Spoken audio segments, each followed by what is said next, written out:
ஒரு படத்தில் இந்த இடத்துல சாங் வரணும் அப்படின்னா அது ஒரு மாண்டேஜஸ், அவ்வளோதான். சாங்கை ஒரு 10 சீன் போகணும் அப்படின்னு சொன்னால் அது மாண்டேஜஸ்ன்னு சொல்லுவான். அந்த அதை சாங் ஆக்கிடுவாங்க. இப்போ உதாரணத்துக்கு இளையராஜா சார் சொன்னீங்க, செந்தாளம்பூவிங்கிற பாட்டு வந்து முத ஊருக்குள்ளே வர்றாரு யார், சரத்பாபு. அப்போ மாய மாளவ கௌளவில் போட்டிருப்பாங்க அந்த ராகம். ஏன்னா அது முத கர்நாடிக் மியூசிக்கில் ஃபஸ்ட்டு பாடுற ராகம். அது காலையில் பாடுகிற ராகம், ஆண்பால் ராகம். அதை போட்டார் அவர். அதே தான் ஆலயமணியில் கல்லெல்லாம் மாணிக்கத்துக்கு அதை போட்டாங்க. இன்னும் அதுக்குள்ளே டீட்டெயில் போனால் நிறைய விஷயங்கள் இருக்குது, அது ஜேம்ஸ் சாருக்கு தெரியும். எனவே எந்த காலகட்டத்திலும் மனிதனுடைய உணர்வுகளை தடவி கொடுக்குற மாதிரியும் ஆறுதல் கொடுக்குற மாதிரியும் வழிகாட்டுற மாதிரியும் லைன்ஸ் இருந்தால், அது ராகங்கள் இருந்தால், அது கண்டிப்பாக அந்த பாட்டு எந்த காலத்திலையும் கேட்கப்படும். இதுதான் உண்மையான விஷயம். அதான் கௌரி மனோரி ராகம் போட்டார் மாமா இதில் திருவிளையாடலில். அது வந்து கம்பீர ராகம், இரவு நேரத்தில் பாடுகின்ற ராகம், கர்வத்தை அடக்குகின்ற ராகம். ஏன்னா அந்த இடத்துல வந்து பாலமுரளி கிருஷ்ணா மாண்டு ராகத்தில் ராகமாளிகை போட்டார், ஒரு நாள் போதுமா.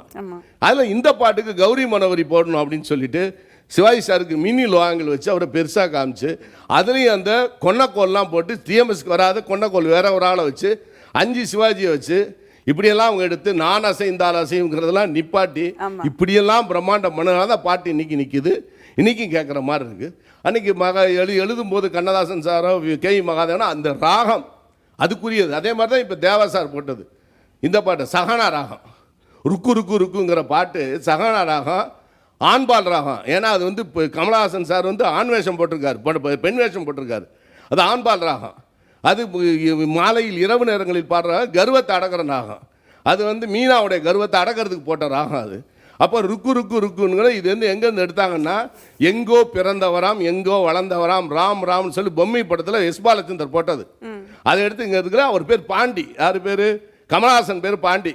தூணுக்குன்னு இருப்பாண்டி, துரும்பிலும் இருப்பாண்டின்னு வாரி எழுதியிருக்காரு. இப்படியெல்லாம் இருந்ததுனால தான் அந்த சாங் இன்னைக்கு வரைக்கும் நிற்கிது. இப்படி பாட்டு எடுங்க என்னைக்கு வரைக்கும் நிற்கும்.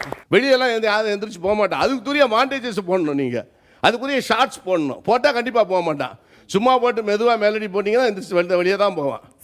அன்றைக்கே அவள் பறந்து போனாலே ஃபர்ஸ்ட் ஷாட் சிவாஜிக்கு ஒரு ஷூவை போட்டாங்க. ஏன்னு கேட்டால் படுற பாட்டை எந்திரிச்சு வெளியே போடுவாங்க.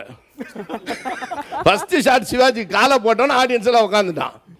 இப்படியாக டைரக்டருடைய திறமை ஆடியன்ஸ் வெளியே எந்திரிச்சு போகக்கூடாதுன்னு அப்படித்தான் அந்த காலத்தில் சாங் எடுத்தாங்க. நின்றுச்சு நிற்க வரையும் இங்கே இருக்கிறோம் எல்லாம் நிற்கித ஒழிய மற்றபடி சாங் வந்து இன்றைக்கி உட்காந்து அவர் எழுத சொன்னாலும் எல்லாம் எழுதுவாங்க கண்ணதாசன் சார் மாதிரி இல்லாமல் இல்லை. இன்றைக்கி இருக்கிற டைரக்டர்ஸ் அதை ஃபீல் பண்ணி அந்த ராகத்தை புரிஞ்சு அவங்ககிட்ட கொடுத்தா கண்டிப்பாக ஓடும் என்பது என்னுடைய தாழ்மையான அபிப்பிராயம்.